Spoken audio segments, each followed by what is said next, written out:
محمد وآل محمد وعجل فرجهم ولنا أعداءهم أجمعين. السلام على المهدي الذي وعد الله عز وجل به الأمم أن يجمع به الكلم ويلم به الشعث ويملأ به الأرض قسطا وعدلا بعدما ملئت ظلما وجورا. أما بعد فقد قال الله عز وجل في كتابه الكريم: أعوذ بالله من الشيطان اللعين الرجيم. بسم الله الرحمن الرحيم. إنما أنت منذر ولكل قوم هاد. صدق الله العلي العظيم. Please recite one salawat. اللهم صل على محمد وآل محمد وعجل فرجهم ولا نعطاهم أجمعين. Quran Majid in Surah Ra'd verse number 7 says that إنما أنت منذر ولكل قوم هاد. O Prophet sallallahu alaihi wasallam, you are nothing but a warner, and for every nation there is a guide. And if you look into the tafsir of this ayah from the riwayat of Ahl Bayt alayhi salam, who are the real mufassiran of Quran and from whom we should be referring to tafsir, we find a lot of traditions which mention that the Imam of the time is the Hadi of the time. As an example, I will quote for you only two traditions which are taken from the book of Basair al-Darjat by Marhum al-Saffar Razwanullah Ta'ala alayh. The first hadith is from Musa bin Bakr and Fadail قال سألت أبا عبد الله عليه السلام عن قول الله تبارك وتعالى إنما أنت منذر ولكل قوم هاد. Fuzail asked Imam Sadiq alayhi salam about this ayat. إنما أنت منذر ولكل قوم هاد. Imam alayhi salam said, كل إمام حاد للقرن الذي هو فيه. It means, the guide refers to the Imam, each and every Imam who has been the guide for the generation in which he resides. And for every generation of people in which an Imam is residing, he is the Hadi for them. In another hadith, it is mentioned from Imam Muhammad Baqir alayhi salatu wasalam regarding this ayat. He says, Rasulullah sallallahu alayhi wa sallam al-Munzir. If you are looking at the warner, it refers to Rasulullah sallallahu alayhi wa sallam. وَلَكُلِّ زَمَانٍ مِنَّ هَادٍ يَهْدِيهِمْ إِلَى مَا جَاءَ بِهِ نَبِيُّ اللَّهِ صَلَّى اللَّهُ عَلَيْهِ وَآلِهِ. And when you talk about a guide for every people, it means in every time there will be one guide from Azminna. And that guide, what is the responsibility? يَهْدِيهِمْ إِلَى مَا جَاءَ بِهِ نَبِيُّ اللَّهِ صَلَّى اللَّهُ عَلَيْهِ وَسَلَّمَ. That guide guides the people towards whatever Rasulullah sallallahu alayhi wa sallam has brought. So what we can conclude from these two riwayat and other riwayat is that the earth cannot be devoid of a divine guide at any time. And there has to be an Imam, and that Imam has to be from the Ahlul Bayt alayhi salam. He cannot be from here and there, from any tribe and Qabila. And this is something which we find in traditions a lot. And if you have referred to Usul Kafi, Kitab al-Hujjah, or Muslim Bihar al-Anwar, Kitab al-Imama, you will find traditions on these lines where we say that the earth cannot be without an Imam. لو بقيت الأرض بغير إمام لساخت. If the earth has to be there without an Imam, the earth would just swallow up its inhabitants. It would just sink out. We have even tradition where we say that al-hujjatu qabla al-khalq wa ma'a al-khalq wa ba'da al-khalq. That hujjat khuda, the divine guide, is there before the creation, with the creation, and even after the creation. And hadith even says that if there were only two people to remain on this earth, one of them would be a divine guide, one of them would be Hujjah. And if one of them had to die, the other person, that is the person who is not the Hujjat Khuda, would die first. so that at any point of time, the earth is always having one Hujjat Khuda.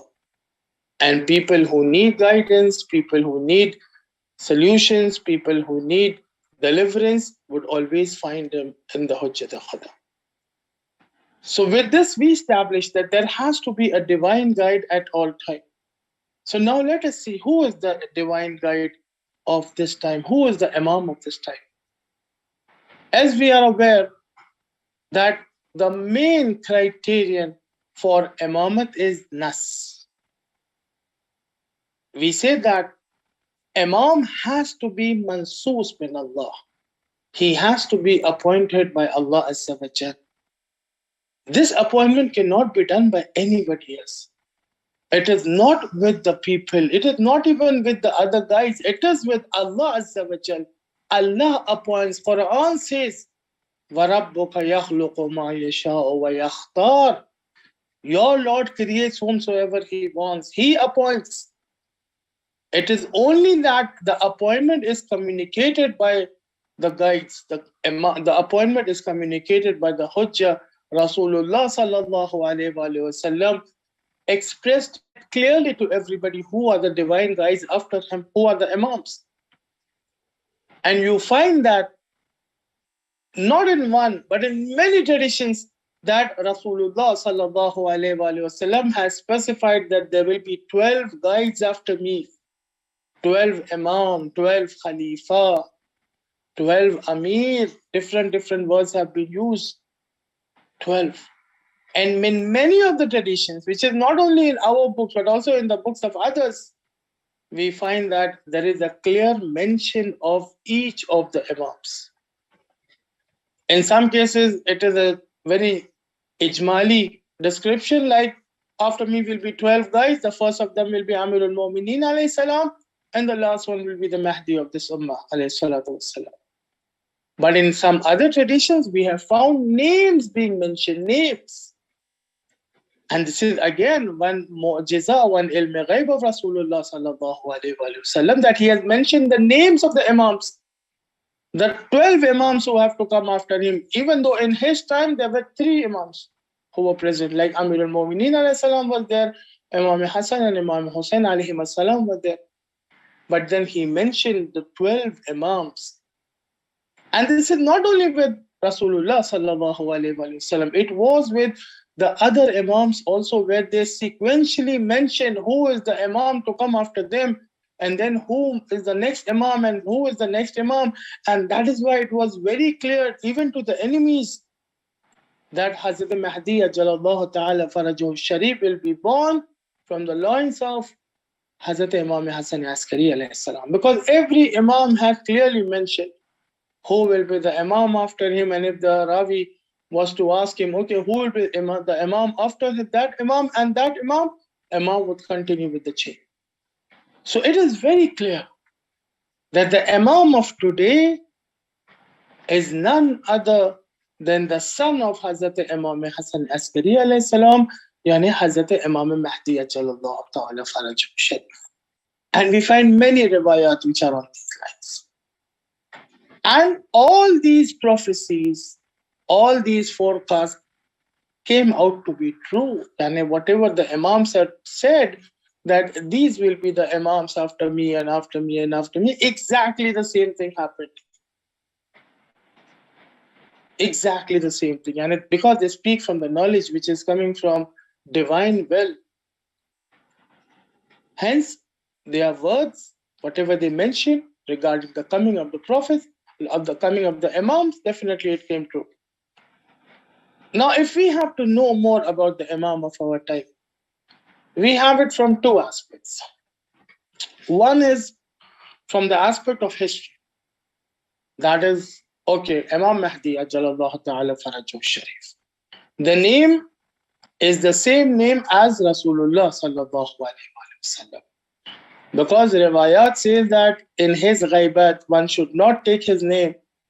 So we just mentioned that the name of Imam Mahdi ajallahu ta'ala farajuhu sharif is the same as the name of Rasulullah sallallahu alayhi wa sallam. His kunya is Abu al-Qasim, same as that of Rasulullah sallallahu alaihi wasallam. In some books, we also find Abu Saleh is one of the kunya for Sahib al-Zaman. Ajalallahu ta'ala farajah sharif. As far as his alqab goes, if you look into the book of Najm al-Saqib by Muhaddis al-Nuri Rizwanullah ta'ala alayh, he has brought 182 titles of Imam al-Mahdi ajalallahu ta'ala farajah sharif. 182. And each of these titles, they denote a particular characteristic of his personality. Like, for example, one is Mahdi himself, which is the title, al-laqab of Imam Zaman, not his name, which means the guided one, the one who is guided. Yani he is so very guided by Allah Azza wa Jal that he can easily guide the rest of mankind. Similarly, we have Baqiyatullah. Similarly, we have the special name of Sahib al-Zaman, which starts with the letter Qaf in the special title, and then so many other. As I told you, 182. One of them, which I will discuss towards the end of my talk, is the title which is Gharib. Imam al-Zaman alayhi salam is also known as Gharib, that is the stranger. Not Gharib in the sense of the Urdu meaning, which is poor, but Gharib in the sense of the Arabic meaning, which is a stranger, somebody who is lost, somebody who is a stranger, somebody who is unrecognized, somebody who is majhul al-qadr. Inshallah, we will come to that a little later. Then we know about his birth. Again, that is historical. This probably would be a little more as a refresher for the kids if they are watching this program, that Imam al-Mahdi alayhi salam was born on the 15th of Shaban, 255 Hijri in the city of Samarra. And we know his parents, Hazrat Imam Hassan Askari alayhi salam, Janab al-Narjisa Khatun salamullah alayha.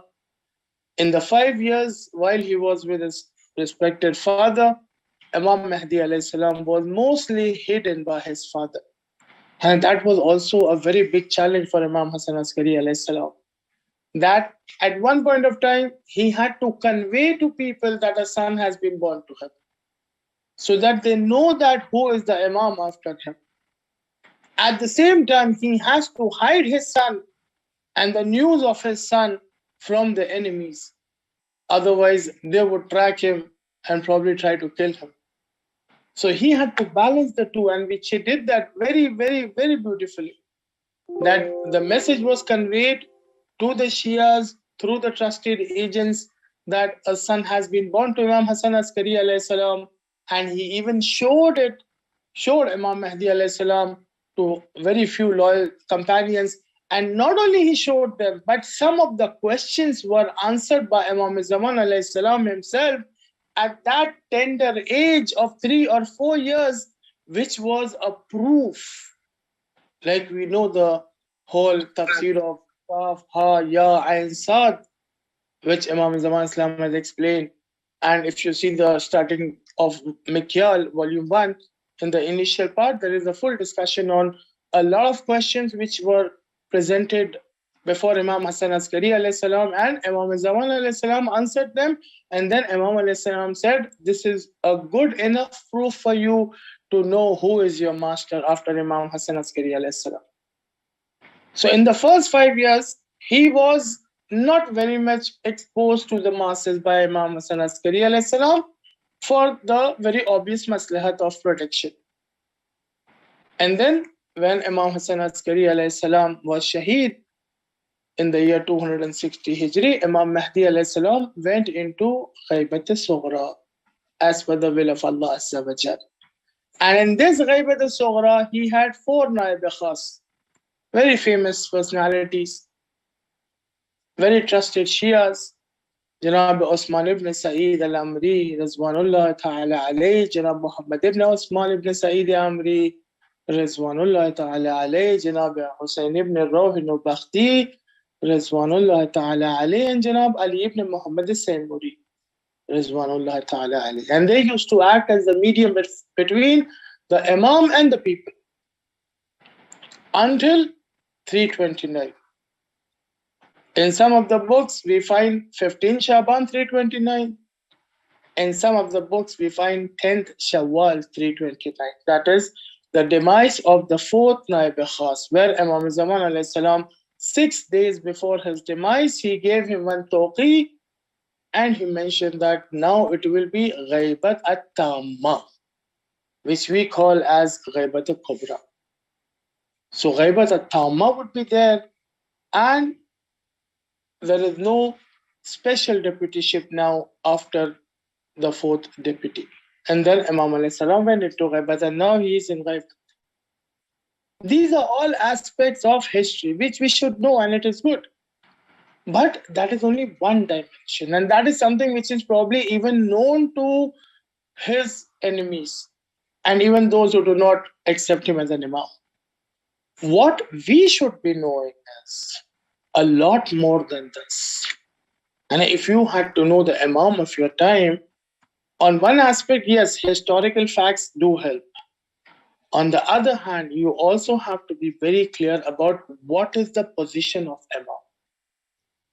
And really, this is very important. If you want to understand who is the person you are believing in, who is your Imam, who is your guide, who is your Qaid, you actually have to know what his position is. If you look into traditions, especially the Kitab al-Hujjah traditions in Usul al-Kafi, you find that the position of Imamat is not something which could be easily comprehended or comprehended at all by the uqul of the people. And martaba Imamat is far, far, far higher than what we can comprehend. What best we can know is what the Aimam Masumin alayhi salam have talked about themselves. Maslan, we see a very good example in Ziyarat Jame Kabira. The ziyarat that has been taught to us by Hazrat Imam Ali al-Naqi alayhi salatu wassalam. It is a very good ziyarat and a very comprehensive ziyarat, and we can learn a lot of things about the position of Imam by referring to some of the jumalat of this trial. For example, if you see, the Imam Ali al-Naqi alayhi salam has mentioned some of the titles of Imam. For example, he says, A'imma, they are the Huda, they are the guidance. Wa masabih ad-duja, and they are the lanterns in the darkness. Wa a'lam at-taqa, and they are the standard bearers and the alam and the signs of taqwa and piety. Wa warasat al-anbiya, they are the inheritors of the Prophet. Hujajillahi ala ahli dunya, they are the hujjat khuda upon ahli dunya. Ad-du'ad ila Allah, they are the callers of the people towards Allah Azza wa Jal. Al-adillai ala marzatillah, they are the ones who will tell you what Allah is razi with and what Allah is not razi. They are Hujjatullah, they are Lisanullah, they are Wajhullah, they are Ainullah, they are Yadullah. And all these things, they are Babullah, they are Asma'ullah. And what not we can find. For example, okay, let me just see if there is anything I can walk around. Suppose this is the book of Biharul Anwar, the volume 108, which contains the index. If you look into Kitab al-Imama of Biharul Anwar, which is starting from volume 23 of Bihar, you find the traditions which talk about the position of Imams. And if I should just read for you some of the pages which I can find here, for example, in volume 23, we find wujub ta'atuhum. Imams are such that their itaat is wajib upon the people. Or for example, وَعَنْدَهُمْ ulul amr, they are the ulul amr, whose itaat is mentioned by Allah Azza wa Jal. Or for example, أَنَّهُمْ أَنْوَارُ, they are the lights of Allah Azza wa Jal. Or if I see volume 24 index, أَنَّهُمْ عَلَيْهِمُ السَّلَامُ al-abrar, they are the righteous people. As-Sabiqun, they are the foremost people. Al-Muqarrabun, they are the closest people to Allah Azza wa Jal. Annahumus Sabil, they are the path. Was-Sirat, and they are the Sirat. Too many things are here which anybody can look at Bihar, volume 23 to 27, Kitab al-Imam, and we will find. This is where we understand. Now, of course, since people who are here, they have some knowledge about the basics of religion. When we say Wajhullah, when we say Ainullah, when we say Lisanullah, when we say Jambullah, when we say Babullah, we are not talking about Allah Azza wa Jal having a form or a shape or hands. These are all meanings to be taken in the Tanzihi form. We don't say Allah has a face. But when we say Aimma Masumin alayhimus salam, they are Wajhullah, it means that a person is recognized by the Wajh, and when somebody wants to approach you, they will come to you through your face. So if somebody wants to come to Allah Azza wa Jal, he has to come through Ahl Bayt alayhimus salam. You cannot understand Tawheed unless you study Tawheed from the riwayat of Ahl Bayt alayhimus salam.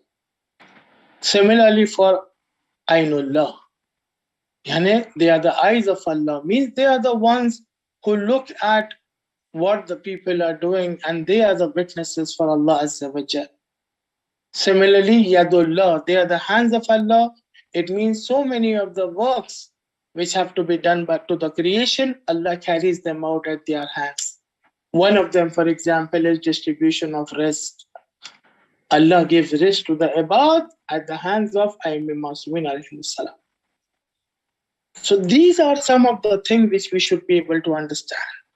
Even Kitab, for example, Al-Mahasin of Allama Barqi, or Masan Basairud Darajat of Marhum Safar Rizwanullah Ta'ala alayhi, they are very good books to understand the position of Imam. And especially for Imam Zaman alayhi salam, he has a lot of special, you can say, attributes. For example, Shabul Manzar, even though he is Sheikh Hussain, Imam Zaman Islam, if you look at his age, he's almost 1200 years old. But then, if you look at Riwayat, they say that when he will reappear, he will look at a person duna arba'in, and even less than 40. Around 40, that will be how he will look. Or for example, when he will put his hands on the heads of the people, he will make their aql kamil. Or for example, he will be the one who will bring the remaining 25 parts of knowledge so that the entire 27 parts of knowledge are complete. Or that when Imam Zaman Islam will come, he will make Islam to be ghalib over all other adyan. As Quran says, هُوَ الَّذِي أَرْسَلَ رَسُولَهُ بِالْهُدَى وَدِينِ الْحَقِّ لِيُظْهِرَهُ عَلَى الدِّينِ كُلِّهِ وَلَوْ كَرِهَ الْمُشْرِكُونَ. Islam will be ghalib over everything. For Imam, it is very important to understand man mata walam ya'rif Imam zamanihi mata mitatan jahiliya. And the first and the primary responsibility is that people should know the Imam of their time. If they don't know the Imam of their time, they die the death of ignorance. They don't die the death of Iman. And something very important I would like to explain. If you look into Riwayat, it says Jahiliya is defined as Zalal, Gumrahi, Kufr, we know disbelief, and Nifaq, which is hypocrisy. So how does a person die on Gumrahi, on Kufr, on Nifaq, when he does not know the Ma'rifat, or when he does not have the Ma'rifat of the Imam of his time? Hadith says that this is how it is. What our ulama have described and explained this hadith is this. They say a person who does not actually know about the Imam, he doesn't know. Allah has not introduced Imam Zaman alayhi salam to him. He is not aware of the Mahdi. He is not aware. Maybe he doesn't have aql by which he can understand, or maybe this information about Imam Zaman Islam is not known to him. such a person is called as qasir. Yani there is not taqseer, but things have not been completed for him. And he will not be punished for it. And there will be another imtihan. It is coming under the category of mustazaf because hujjat has not been done for him.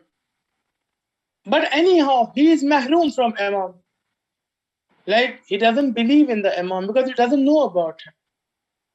So a lot of the things which a Shia benefits from his belief in Imam Zaman alayhi salam, like for example, calling him out for help, asking for his wasila, asking for his shafa'at, getting things done through him, going to Allah Azza wa Jal through his tawassul, all these things are missing for him. He is deprived of those benefits. Hence, he is called as he is Gumrah, Zalal. However, if Allah will complete the hujjat, and if people refuse, there are two things. One is kufr. Kufr is when you refuse by the heart and you also refuse by the tongue. You say, I don't believe. That is kufr. And what is nifaq? Nifaq is when you refuse by the heart, but you accept by the tongue. That is hypocrisy. So there are two things. Either hujjat is done or hujjat is not done. If hujjat is done and the person accepts it, he becomes mu'min. If hujjat is not done, then he is mustazaf, zalal.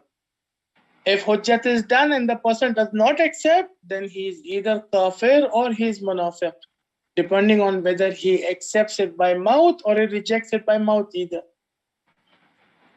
Not only that, as a Shia, we should understand that referring to Imam and going towards Imam is very important. Imam Jafar Sadiq alayhi salam says, La yakunul abdu mu'minan. A servant of Allah cannot become a mu'min hatta ya'rif Allah wa rasulahu wal a'immata kullahum, until he believes in Allah Azza wa Jal and his Rasul sallallahu alayhi wa sallam and the Imams, all of them, wa Imam Zaman. He especially the Imam of his time. وَيَرَدُّ إِلَيْهِ وَيَرُدَّ إِلَيْهِ, and he turns to Imam for everything. وَيُسَلِّمُ لَهُ, and he submits to the Imam. And this is our responsibility towards Imam. This is what we should be doing. Taslim towards Imam, submission towards Imam, referring to Imam for our actions, for our affairs, for our muamalat, for our problems. But the problem is, as I told you before, among the 182 alqab of Imam Zaman alayhi salam brought by Muhaddis Nuri Rizwanullah Ta'ala alayh in Najm Saqib, one of them is Al-Gharib. Gharib yani stranger. One of them is Al-Farid. Al-Farid means one who is all by himself. One of them is At-Tarid. Tarid is one who is shunted out, somebody who is repelled. I just want to emphasize on the title of Gharib. Gharib, as I told you, means somebody who is a stranger. And that is why even people who are poor, they are called as Gharib, because when you are not having money and when you are poor, sometimes even your friends or your relatives tend to ignore you. They see you, but they do tajahul, as if they are not knowing who you are. Why? Because they feel you will ask some money, you will come to them asking for some help. So better just pretend as if we don't know them. So in your own land, a person with no money is gharib, according to riwayat. Why? Because people tend to ignore him. People tend not to know him. And one of the meaning of gharib is majhulul qadr. Yani people do not understand his significance. People do not understand his worth. People do not acknowledge his position. We see from Imam Zaman alayhi salam so many things we benefit from him. As I told you, the earth is baqi because of him. بوجوده ثبتت الأرض والسماء وبيمنه رزق البراء. You see the ayah Dila? This jumla is there. Because of Imam Zaman alayhi salam, the Zameen o Asman, there is sabat. Yani things are okay. They are in order. And because of Imam Zaman alayhi salam, Razaq al-Bara, other people get rest. In fact, any ni'mat, you name it, any ni'mat, whether it is health, whether it is life, whether it is family, whether it is the faculty of talking, speaking, listening, thinking, walking, anything, the Waliyu Ni'mah is Imam Zaman alayhi salam. Everything we enjoy on the basis of Imam Zaman. Not only Maddi, even Ma'navi. وَجْعَلْ صَلَاتَنَا بِهِ مَقْبُولًا. Dua and Adba. Our prayers are accepted because of Imam Zaman Islam. وَذُنُوبَنَا بِهِ مَغْفُورًا وَدُعَاءَنَا بِهِ مُسْتَجَابًا. Because of whom? Imam Zaman alayhi salam. Our problems are solved by his prayers, so many things. And then what do? We simply tend to ignore him. I will give you some things to think about. Yani, just try to understand how much do we care for the Imam of our time? How much do we involve the Imam of our time in our lives? What role does he play in our lives? And we have an example where we say that, suppose if NASA was to announce today that there is one planet which exists, and that planet is suppose so many thousands of light years away from the Earth, and this is the diameter, and this is the circumference, and this is the path of its orbit, and it takes one circle around the sun in these many light years, all that thing. And somebody will ask you, do you believe in that? What would be our answer? We will say, yes, we believe. And why we will not believe? We will believe because there is a proof for it. They have shown you pictures of it, telescope have taken pictures of it, and so many other evidences are there. But when we do any action, when I want to do any action, do I think about that planet? Whether this action will have any effect on that planet? Whether that planet has said something to me regarding this action? Obviously not. I don't. Khada na khasta. This is the same approach which we have adopted for Imam Zaman alayhi salam. That is, we are talking about. Wait,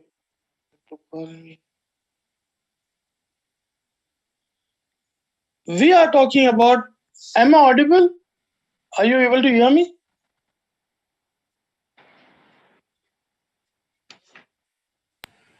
Yes, sir. Okay, great. So,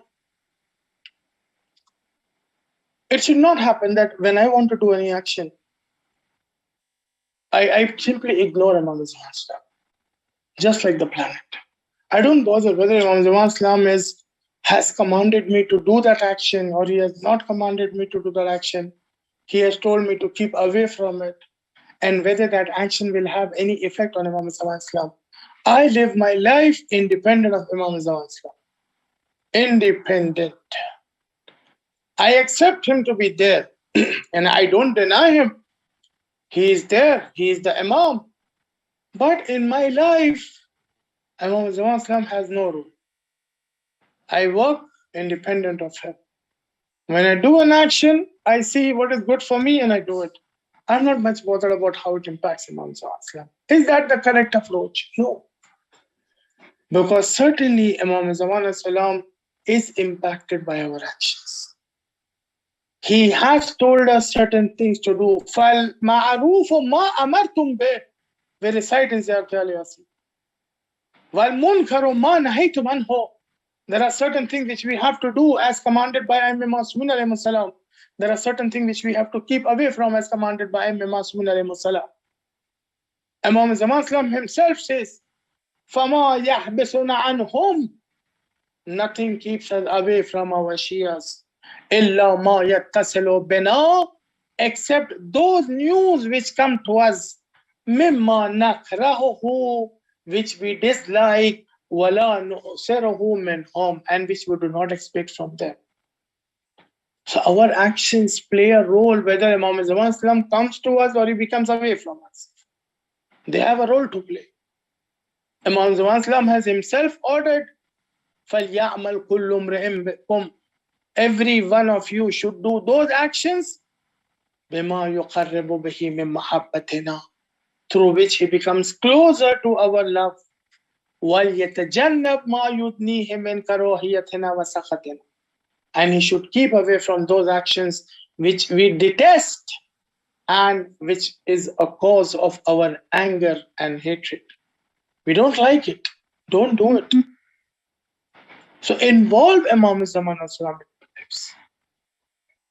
Suppose, I'll tell you, let's try to understand our lives. In today's world, if you ask people, which is the biggest problem, which is the biggest calamity, which is the biggest bala in today's time?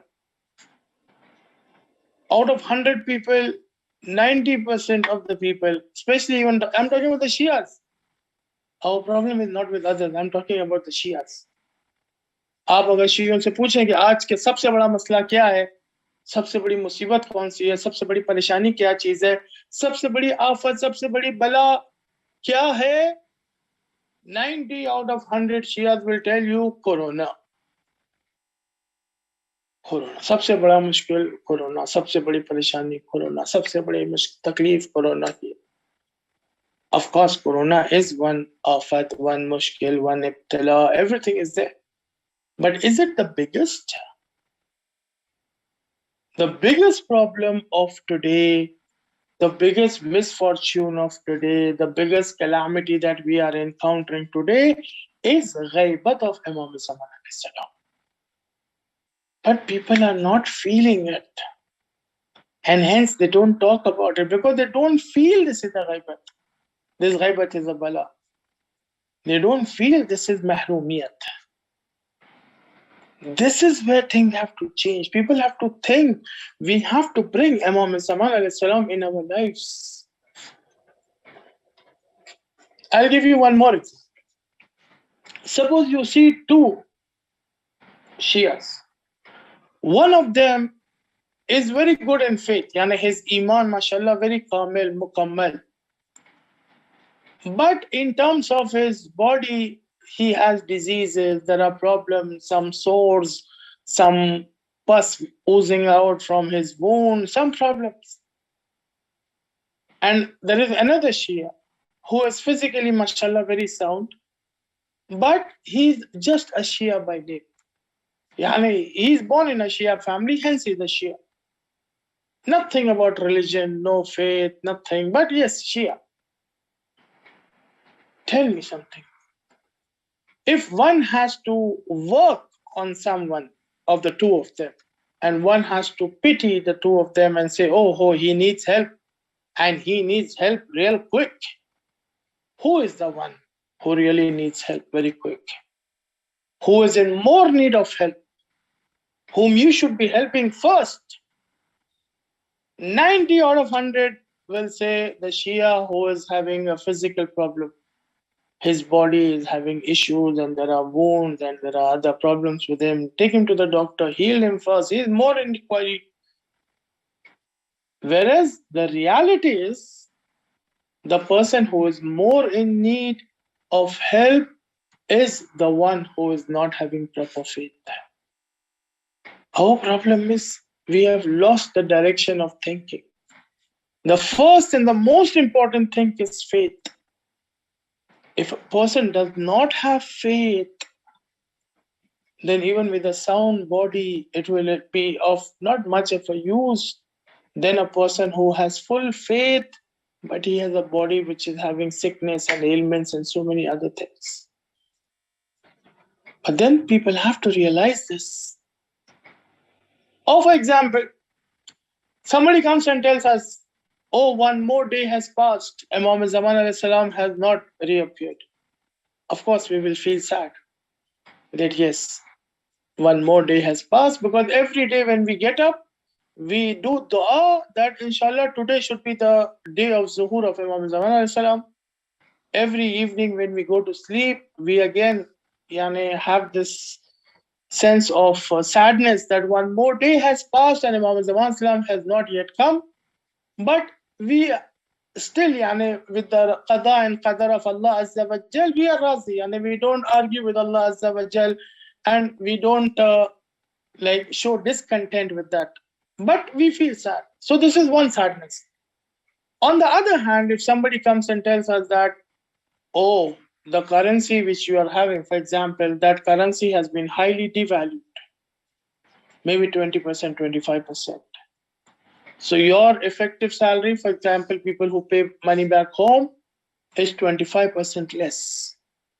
Honestly tell me, which of the two things will give you more tension and you will think more about it, what to do now? Is it the delay in the zuhur, or is it the worldly loss that you are getting by the devaluation of the currency that you are earning? This is what we have to change. I'll give you one last example. You come out of the Imam Bargah or the mosque, and there is somebody who is like crying and he's complaining to Allah Azza wa Jal, oh Allah, somebody has stolen my purse, and my purse had money and so many other important things, and this money is now gone. When people will listen to him, they will really feel sad for him. And they will sympathize with him. That yes, this is a big loss. But if a person comes out of the mosque and he looks at the sky and he says, oh Allah, so much problems in this earth, and still Imam Zaman alayhi salam has not come, how will people react? Many of them will make fun of him. They will say maskhara for him. Some of them will say maybe he's gone mad. See, this is where we need to change.